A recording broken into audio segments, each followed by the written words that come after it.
Yo soy tu amigo León de Marco y hoy te leo. Bueno, Camilo Ayala Ochoa. Camilo Ayala Ochoa es un historiador por la Facultad de Filosofía y Letras de la UNAM, es un teólogo social por la Universidad Pontificia de Salamanca, ahí en España, bibliófilo y promotor de la lectura. Él ha sido bibliotecario, corrector, ilustrador, escritor, guionista, redactor, editor, encuadernador, catalogador y consultor de editoriales. Tiene 40 años de experiencia en el mundo editorial y ha organizado e impartido cursos, talleres, pláticas y conferencias en diversas universidades del país y también en el extranjero. Entre sus numerosas publicaciones, él es coautor de 28 libros y autor de 6, entre ellos La cultura editorial universitaria en el 2015, Invisibles, Reflexiones sobre la corrección del estilo del 2020, Adagios y exhortaciones del mundo libresco en el 2021, Letras impostoras, Reflexiones sobre el plagio del 2022 y Migas en el camino. Lectura sobre el mundo del libro del 2024 y es editorialista del programa Interlínea, Cultura Editorial, que por muchos años transmitió la UNAM. Es miembro de 6 comités editoriales de la UNAM, fundó el Centro de Información Libros UNAM, vigente de 1991 al 2021. Es jefe del Departamento de Contenidos Electrónicos y Proyectos Especiales de la Dirección General de Publicaciones y Fomento Editorial de la UNAM. Es presidente del Consejo Editorial de la colección Quehacer Editorial de Ediciones del Ermitaño y presidente del Instituto del Libro y la Lectura. Es además miembro de la Universidad de las Ciencias y de las Artes del Libro y de la Red. Bueno, vamos a leer este fragmento que rescataron de aquí, que compilaron, ¿no? Que compiló la maestra Mónica Maristein. Y dice así: Pavesas de lectura. Durante 2010, Sergio Pitol presentó una autobiografía soterrada que anunció sería su último libro. Pitol luchaba contra una afasia progresiva no fluente, diagnosticada en 2009, que hizo que perdiera el habla, la escritura y finalmente todo el lenguaje. Tenían que leerle, pero en sus últimos años ni siquiera se daba cuenta ya de su entorno. El autor del Arte de la Fuga contó que fue criado por su abuela en una casa atiborrada de libros. Sucesivamente se le habían muerto el padre, la madre, la hermana, y de los 5 a los 12 años no pudo salir a la calle por secuelas que le había dejado la malaria. Pasó esos años leyendo y siguió su vida satisfaciendo esa inagotable hambre de lectura. En varias ocasiones declaró que la literatura le salvó la vida, literalmente. ¿Cómo podría salvar a México? En El Mago de Viena, otro libro autobiográfico, Pitol declaró: uno, me aventuro a decir, es los libros que ha leído, la pintura que ha conocido, la música escuchada y olvidada, las calles recorridas. Uno es su niñez, unos cuantos amigos, unos cuantos amores, bastantes fastidios. Uno es la suma mermada por infinitas restas. Ese fue el mensaje de Sergio Pitol ante la muerte, la lectura y la escritura. En efecto, la historia del libro guarda una narrativa en torno al miedo a la muerte. Los escritores han buscado desde antiguo trascender, dejar una estela, ahondar su huella en otros. Impresores, editores, libreros y bibliotecarios comparten la misma misión y el semejante arrebato. Los libros son legados y lo han sido desde que símbolos ideológicos e ideográficos y mnemotécnicos tenían como soporte piedras y arcilla. Hubo culturas que trataron de preservar su historia en bibliotecas comunitarias y, al correr de las centurias, vinieron hombres que buscaron también crear acervos, dejar letras reunidas para otros. Más allá de eso, los libros han sido y son una alternativa a la muerte, un trayecto de búsqueda de sentido y una razón de vida. Buscar lectores es algo que preocupa a quienes leemos. Quien es eso que los catalanes llaman letraherido, el aficionado a la lectura, busca propagar su apego. De la evasión del mundo pasamos a intentar la reconstrucción de mundos propios. Tenemos un ejemplo admirable en la librería de Penelope Fitzgerald. La protagonista de esa novelita, Florence Green, una pequeña viuda de mediana edad, decide en 1959 poner una librería en su pueblo Hartborough, en la costa del condado inglés de Suffolk, y adhiere la propiedad de Old House. Ella había sido librera y quiere realizar el sueño de dominar un catálogo, atender a los lectores y acomodar sus libros. Por un tiempo tiene que vivir de arenques, galletas y té, pero eso no le importa. La señora Green acomoda sus libros dando preferencia a los aristocráticos, los que tienen un peso y un lujo que los hace atractivos. Luego vienen los indispensables. Pero hay dos categorías que nombra de manera especial: los perseverantes. Básicamente ahí cabe filosofía y poesía, que son los títulos que tienen poca esperanza de venderse, y los permanentes, que son diccionarios y libros de consulta. A los habitantes de Harborough les parece inverosímil que alguien abra una librería, y de hecho las personas con poder económico del pueblo comienzan a complotar contra el proyecto. Qué miedo, ¿verdad? Creemos que nuestros libros que editamos o leemos son aristocráticos, indispensables, perseverantes y permanentes, pero ese es un interés personal, ¿eh?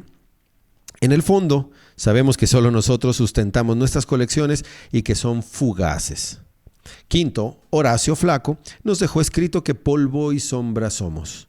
La soledad del lector es su esencia y también tiene que ver con querer asir de Masías.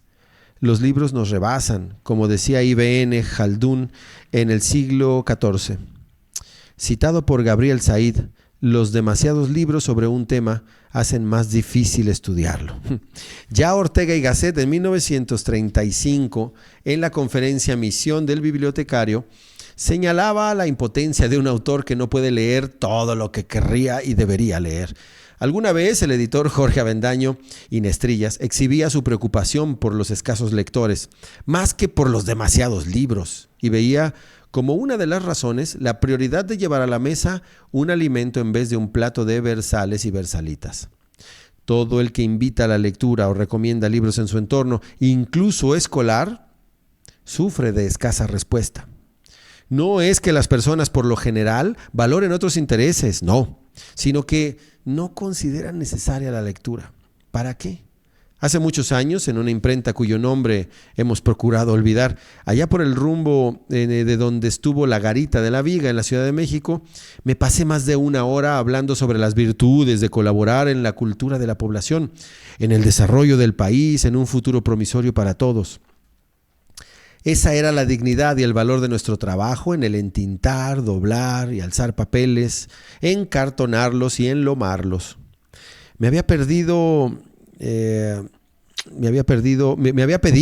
que hablara porque iniciaba mi carrera de historiador y, como les gustaba lo que decía, todos brindaban y aplaudían delirantes. Les decía que si hacemos mejores libros, cumpliendo los tiempos de entrega, cuidando la impregnación en los soportes, calzando la impresión en las páginas nones con pares, dejando secar los pliegos, fijándonos que la calidad de impresión y la encuadernación sea uniforme, los lectores no notarían que el trabajo está bien hecho, y eso era lo mejor que nos podría pasar. Un libro bien hecho se lee rápido, y solo los miembros de la industria editorial lo aprecian, pero el libro deforme, el mal hecho, ni se guarda ni se regala.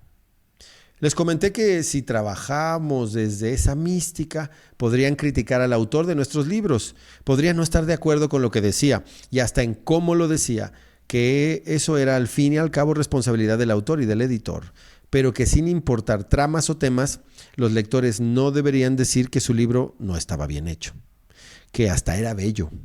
Horas después, varios patanes ebrios orinaban sobre la viruta y decían: «Mira el futuro promisorio, estoy haciendo dibujitos del futuro promisorio». Me quedé más indignado porque todos reían que por esa bestialidad. En otra ocasión sentí como nunca la diferencia entre el mundo de los libros y la realidad en un viaje por Metrobús de la Ciudad de México. Cuando iba yo tomado del tubo asidero, leía Cuentos de Medianoche del escritor español Luis del Val, quien es el autor también de Las Amigas Imperfectas y La Transición Perpetua. En el primer relato, primera página, el director del periódico Norfolk Post está indeciso sobre el titular del día. Tiene que escoger entre 3 noticias de poca importancia mientras piensa en el adulterio de su mujer y, volándose los sesos, resuelve el problema de la portada. Casi después de terminar la narración, sentí un empujón en la espalda y escuché una voz chillona pidiéndome no hacerme el que la Virgen me hablaba. Era un señor muy renegrido con varias pulseras en los brazos, conminándome a darnos de golpes. Ya había incluso una rueda de usuarios del transporte y no dudo que se corrían apuestas en mi contra. Algunos se acomodaron para el espectáculo. No habría reglas ni tiempo límite. No entendía la situación y así lo expresé para retirarme y continuar leyendo. Pero aquel, mi contrincante, me insultó a gritos y, como advertí a la sombra que amenaza quitarme el libro, un libro tomado en préstamo de alguna biblioteca, lo miré de arriba abajo con detalle. Había furia y frustración en sus puños cerrados y mantenía una guardia zurda con brazos abajo. De verdad quería pelear y noté por las cicatrices de su cara que estaba muy acostumbrado al castigo. Toda pelea a mí me parece absurda, irracional y denigrante. Aún más considero que es la mar de peligroso batirse con alguien tan solo que no tiene que le espere, que cree que no tiene nada que perder. Me retiré cobijado por miradas de burla y sonrisas de lástima. Era evidente que les quedé mal a mis compañeros de viaje. Por mi culpa ya no tendrían amenidades, ni algo para contar cuando lleguen a sus casas o a sus trabajos. El hombre en las pulseras estiró el cuello en señal de victoria. En mi papel de duelista rendido traté de seguir leyendo, pero me incomodaba mucho su presencia y la de los espectadores decepcionados. Pasamos varias estaciones y por fin el violento se bajó. En eso, el anciano sentado frente a mi lugar me dijo algo que escuché asombrado. «Qué bueno que no le hiciste caso a ese loco. Mira que decir que lo hacías menos, que lo humillabas por ir leyendo». Desde entonces pienso en el anciano cargando sus años y sus daños, así como en aquel pendenciero. ¿Hay seres humanos tan deshumanizados como para que les estorbemos los otros? ¿En verdad habrá alguien que sienta o se sienta tan agredido con la cultura, tan acorralado ante cualquier libro, tan asfixiado como para violentarse? Juan Miguel Zunzunegui, el historiador autor de Los mitos que nos dieron traumas, dice bien que los mitos no son mentiras, sino relatos simbólicos. Hay diversos mitos en torno a la lectura. Un mito reiterado y muy socorrido es la propaganda cultural. Es pensar que el libro, todo libro, como algo bueno y la lectura como una maravilla. Desde esa mirada hay acaramelados carteles y videos de alguien con cara de felicidad abriendo un libro o mostrando al libro como una medicina contra la soledad y la miseria. Ay Dios, la realidad es que hay libros terribles escritos y con odio, como el Libelo, los protocolos de los sabios de Sion, el ideario Mi lucha de Adolf Hitler o Picton, In His Own Words, que son las brutales memorias del asesino serial canadiense Robert Picton. También ha habido libros que simbraron negativamente en su tiempo, como Las cuitas del joven Werther de Goethe, que originó la fiebre de Werther, que incluyó a la sazón la moda juvenil de vestir frac azul, pantalones amarillos y una alarmante ola de suicidios. Hay obras terribles, letras que encierran el horror, y quien se aproxima a ellas queda tocado por el miedo, el asco y la angustia. Uno de los mejores ejemplos es The Confessions of General Butt Naked, de Joshua Milton Blahyi. El general del trasero desnudo se llama, publicado en 2006. El libro es la memoria de un carnicero jefe hasta el año 1996 de la milicia Movimiento Unido de Liberación por la Democracia, que operaba en Liberia. A los 11 años, Blahyi recibió, según él, una llamada telefónica del diablo, mismo que le pidió que le sirviera de sacerdote de su tribu, la Cran. Para ser elegido como tal, después de varios años de preparación, se encerró con varios aspirantes armados de machetes y fue el último en salir con vida. Se convirtió entonces en un protegido de la deidad Nyambe-Ave, a la que tenía que rendir sacrificios humanos. Pero pronto la sustituyó por el diablo, que exigía mucho más. Los hombres de Blahyi, antes de entrar en batalla, se emborrachaban, se drogaban y sacrificaban a un niño pequeño.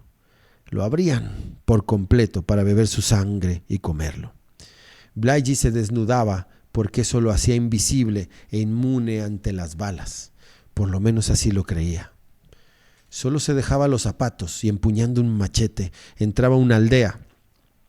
Sus hombres, vestidos de mujer, con pelucas y armamento pesado, entraban para dividir a los pobladores. Por un lado, separaban a los hombres a los que les cortaban las cabezas para jugar al fútbol con ellas, y por otro, a las mujeres, a quienes violaban antes de matarlas. A los niños los usaban como pasto de sacrificios. Nadie quedaba vivo. Tan solo el comando de Blighy desvivió a 20,000 personas antes de perder la cuenta. Un día, Blighy estaba masticando el corazón de un niño y, según él, Jesús se le apareció y le pidió que dejara ser esclavo del diablo. El asesino cruzó la frontera con Ghana y confesó sus pecados. Lo extraño es que inmediatamente se hizo pastor evangelista. De esos que van con traje y corbata, y presidente de un próspero negocio llamado End Time Train Evangelistic Ministries, Inc. Blighy. Él escribió su libro y también, cómo no, rodó la película documental sobre su vida titulada The Redemption of General Butt Naked, dirigida por Henrik Strauss y Daniel Anastasian y estrenada en 2011. Los libros cambian la vida. Recuerdo que cuando terminé la última página de Ortodoxia de Gilbert Keith Chesterton, entré a otra realidad y observé el mundo, y algunos amigos me han comentado que le sucedió lo mismo con libros como de Jorge Luis Borges, Edgar Allan Poe, Marcel Proust, Anton Chekhov, Herman Melville, Milan Kundera, William Faulkner, Scott Fitzgerald, Fyodor Dostoyevsky, Henry James, Jane Austen, Hermann Hesse, José Ingenieros, José Ortega y Gasset, Jacques Maritain, Karl Marx, Carl Jung, Jacques Berger o Douglas Hofstadter. También he encontrado a quienes cambiaron su existencia al leer las enseñanzas de Don Juan, de Carlos Castañeda. Un grito desesperado de Carlos Cuauhtémoc Sánchez, Tus zonas erróneas de Wayne Dyer.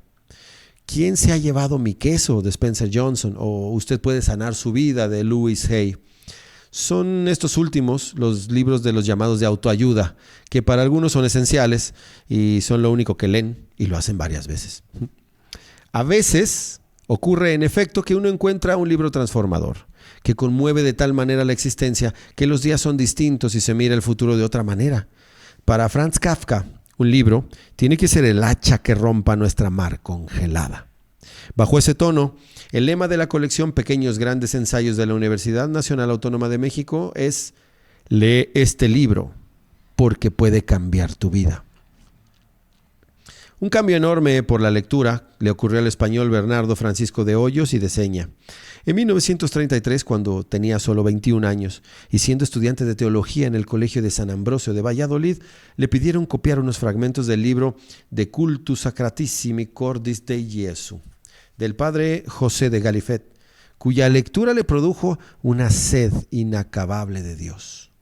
Francisco de Hoyos escribió: yo, que no había oído jamás tal cosa, empecé a leer el origen del culto del corazón de nuestro amor Jesús y sentí en mi espíritu un extraordinario movimiento fuerte, suave y nada arrebatado ni impetuoso, con el cual me fui luego a punto delante del Señor sacramentado a ofrecerme a su corazón para cooperar cuanto pudiese, al menos con oraciones, a la extensión de su culto. A partir de ese momento, de Hoyos se volvió en el principal promotor del culto al Sagrado Corazón de Jesús y de las obras de misericordia en su nombre. Recaudó los fondos necesarios para la edición del libro Tesoro escondido en el Sacratísimo Corazón de Jesús. Fue ordenado sacerdote jesuita y murió a los 24 años y fue beatificado en 2010. Al contrario de la buena influencia de una lectura, tenemos el caso de Charles Manson, que fue líder del grupo de asesinos y leyó y releyó la novela de Robert Heinlein, Forastero en Tierras Extrañas, cuya publicación en 1961 fue muy escandalosa. La novela trata de Valentine Michael Smith, un hijo de los humanos colonizadores de Marte, que regresa a la Tierra y siente que esa sociedad ya no le corresponde. Después de pelear contra una conspiración política, el alienígena funda una religión en la que no existen la propiedad ni la monogamia. Manson quiso materializar el ideal de la cultura hippie fundando una secta que todo lo compartía, incluyendo los vicios y la rabia. Su clan o familia vivía de robos, drogas y asesinatos. Heinlein no sería la única influencia de Manson, que se hacía llamar Satán, pero fue muy importante. El mito sobre la lectura que más que me interesa es que podamos hacer de cualquier persona un lector. En México Se ha intentado por décadas con fuertes programas de alfabetización, educación bilingüe, multiplicación de bibliotecas, fomento de salas de lectura, lecturas públicas, libros a precios accesibles y reparto masivo de ediciones no venales. No hay un buen saldo. Tenemos un país que no lee, que casi no tiene librerías ni bibliotecas.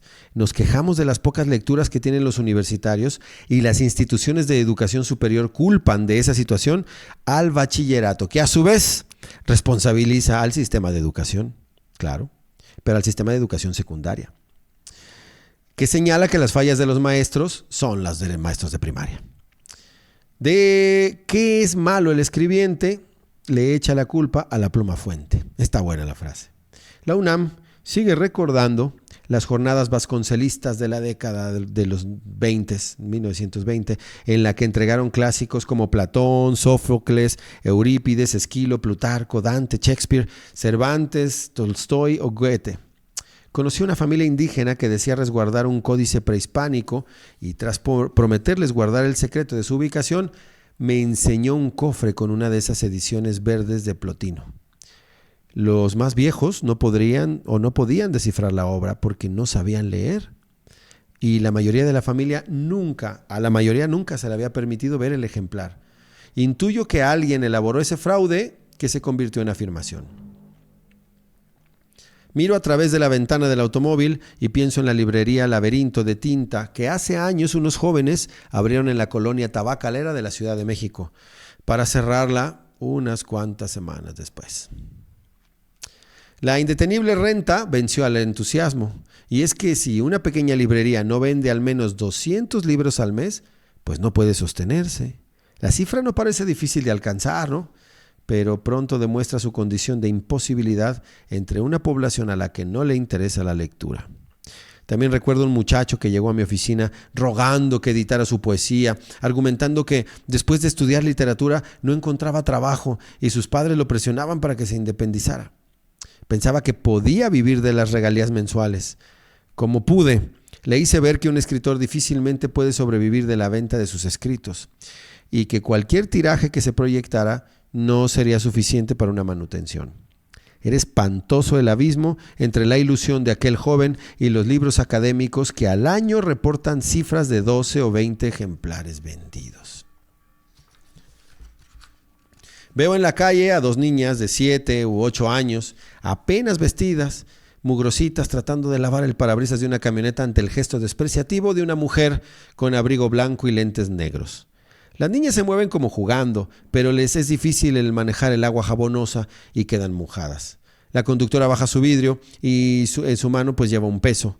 Claramente distingo la moneda que aceptan las niñas, que se van apenas antes de que se arranquen los coches. ¿Qué futuro tendrán esas niñas? ¿Tendrán sueños, ilusiones? ¿Guardarán en alguna parte algún juguete? ¿Pensarán en príncipes y bailes de gala? Quizás solo se preocupen por su comida del día. Pero al verlas, no dejo de contrastar su suerte con la de los niños que durante esta misma hora están desayunados, están limpios y en la escuela leyendo o aprendiendo a leer. Recuerdo una frase de Miau, de Benito Pérez Galdós, que puede aplicarse a México. Cada día más perdido, más pobre y todas las fuentes de riqueza secándose, que es un dolor. Muchos infantes desamparados hay en las calles de todas las ciudades de falta de conmiseración. Tienen que trabajar para comer cualquier cosa y dormir en cualquier lado. Los domingos y los días de fiesta solo se les hace más difícil el obtener mendrugos de una sociedad indiferente o de quienes prefieren creer que darles dinero es fomentar sus vicios o cebar a sus explotadores.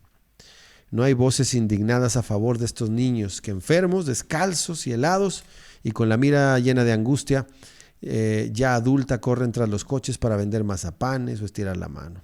La mayor parte de las veces inútilmente. Lo hacen aunque el sol queme su cabeza o la lluvia les aplaste sus pulmones. Son una parte del futuro que tendría que cuidarse y recibir cariño, pero los vemos cargar sobre sus hombros un peso que difícilmente los adultos aguantan, el de la subsistencia. No es justo. No saben ni sabrán en su vida de lecturas, ni de libros, ni de librerías. Cuando celebramos en 2008 el Día Mundial del Libro, el derecho de autor, el editor Federico Álvarez Arregui nos decía a los universitarios que había una paradoja al tener que hacerlo en torno a una desazón. Lo que nos produce la conciencia de una crisis de todo eso que celebramos, del libro, de la cultura y de la palabra. Comentaba que las cuotas de lectura iban a la baja, pero además que antes se hablaba del giro copernicano como una gran revolución en la cultura mundial. Luego se habló del giro lingüístico y después del giro ciberespacial. El mundo, nos decía Federico Álvarez, se desculturaliza a pasos agigantados. Los procesos subjetivadores están cambiando. Hace tiempo que Fernando Lázaro Carreter, de la Real Academia Española, quien murió en 2004, nos advirtió acerca del fenómeno del abaratamiento de la lengua por el uso descuidado de la misma. La falta de corrección ortográfica, la abundancia de neologismos, es un proceso indetenible. En mayo del 2009, en el periódico español El País, apareció el artículo El momento crucial, el futuro de la prensa, de John Carlin, en el que el autor reflexionaba que jamás había habido una mejor época como la presente para hacer periodismo escrito, y nunca una peor, pues para ganar la vida ejerciéndolo. En el mundo del libro pasa lo mismo. Nunca hubo tantas oportunidades para escribir y publicar y, sin embargo, cada vez es más difícil ser leído o que los autores se ganen la vida escribiendo. Hay dos clases de hombres en la tierra: los que desean leer este libro y los que no desean hacerlo de ninguna manera. Los que están dispuestos a todo para alcanzar la sabiduría y los que prefieren vivir sin preocupaciones de los grandes misterios. ¿Para qué? Aunque esta vida no sea más que una ilusión. Los primeros, de verdad, que nunca serán felices. Los otros, por lo contrario, tienen una posibilidad de conocer la felicidad. Estas son palabras que Johannes Kepler dice al emperador Rodolfo II en la novela de misterio manuscrito MS 408, del autor francés Thierry Mauguenest, publicada por Grijalbo con traducción de Pilar González Rodríguez. Y esas palabras pueden referirse a la lectura en general. Manuscrito MS 408 es una historia de bibliófilos y bibliómanos, personas que pasan sus días admirando sus bibliotecas, que acarician la vitela de las cubiertas y huelen con voracidad el moho del papel. Pero, ¿quién puede preferir comprar libros a comprar ropa? Pues casi nadie. ¿Una librería o una biblioteca pueden ser más atractivas que el baile? No. Tener un coche más o menos nuevo parece que hace más felices a las personas. Incluso existen vendedores de libros y directores de publicaciones que no leen libros, no los hojean. La verdad es que no les importa. A pesar de todo, existe la gente de libros. Hay autores favoritos. Son escritores cuyos libros uno compra sin pensarlo dos veces, sin leer la solapa, sin ver el precio. Muchos lectores compartirán conmigo el nombre del italiano Umberto Eco entre sus preferidos. Basta con mencionar sus títulos El nombre de la rosa, El péndulo de Foucault y La isla del día de antes para darle un lugar de preeminencia en la literatura universal. No solo escribía muy bien, sino que era una referencia en el mundo intelectual, alguien que reflexiona profunda y responsablemente su mundo y su tiempo. Eco presentó la novela El cementerio de Praga, en la que, según una carta dirigida a sus lectores, estaba dirigida a dos tipos de personas: los que ignoran la historia y la literatura decimonónicas y se han tomado en serio a Dan Brown, y quienes saben o intuyen que cuenta cosas que de verdad ocurrieron y de pronto notan gotas de sudor en la frente. Y se giran, sí, se giran para ver si hay alguien a sus espaldas. En una entrevista, después de la presentación, declaró en tono de broma que era optimista sobre el futuro de los libros, sobre el futuro de los hombres. Ya no. Para él, la prensa escrita está afrontando una crisis de identidad y de legitimación en todo el mundo. Pero no creo que la gente acabe leyendo noticias solo en Internet, porque, como decía Hegel, la lectura diaria de la prensa es la plegaria del hombre moderno. Pero cuando se pesan esas palabras, quizás se llegue a una coincidencia con ellas.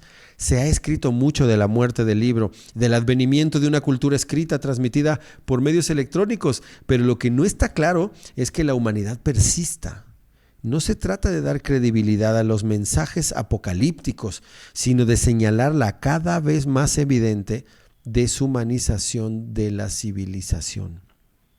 Ante este panorama, la salida es la lectura. Encontrar una librería, una biblioteca, repasar los anaqueles de nuestras casas, retomar los libros que se han dejado a medias, recomendar títulos, compartir obras, regalar libros, perderse en el papel de las páginas, no son ahora acciones que representen una evasión del mundo, son la reconstrucción del mismo. Esto es verdad. Al difícil ambiente de enfermedad, dolor y muerte que fue la pandemia por COVID-19, se sumaron el distanciamiento, la reclusión. Cerraron escuelas, restaurantes, jardines, paseos, cines, teatros, museos, galerías, entre otros sitios en los que se consumía la cultura. Muchos vieron en los libros, sobre todo de las bibliotecas personales, pues la solución para pasar el tiempo, un tiempo de angustia. Nada más alejado a la realidad lectora. Los libros no son parte del botiquín de primeros auxilios y no son una puerta de escape, no son una segunda opción de recreación. Y por eso roza la comicidad del planteamiento de que a un libro nos podríamos llevar a una isla desierta. La lectura es más que un acompañamiento para días felices o días tristes. Gustavo de Elorza definía la educación como la capacidad de crear futuro en las personas. Y eso es también la lectura, es concebir un futuro. ¿Podemos leer libros y que se nos olviden? Claro que sí, y se te van a olvidar. Pero el conjunto de nuestras lecturas nos va reinventando, de a poco. Letra por letra, palabra por palabra. Los malos tiempos, como las enfermedades, no son malos totalmente y han significado renovación y mejoramiento también. Por ejemplo, el desarrollo biomédico durante la pandemia pues fue espectacular. También las poblaciones lectoras, quienes tenemos el arrobo de los libros, compramos libros en línea y experimentamos más lecturas en pantalla. La ciberedición, los catálogos en línea y los epitextos virtuales pues se han ido perfeccionando gracias a esta pandemia. La lectura, como Sergio Pitol, nos ha salvado la vida, incluso en los tiempos epidémicos, y ¿saben qué? Lo seguirá haciendo. Miro un rato estas calles soleadas, indiferentes a las alegrías y penas de sus habitantes, y ¿qué nos queda? Solo la lectura. Respiramos libros para evitar languidecer.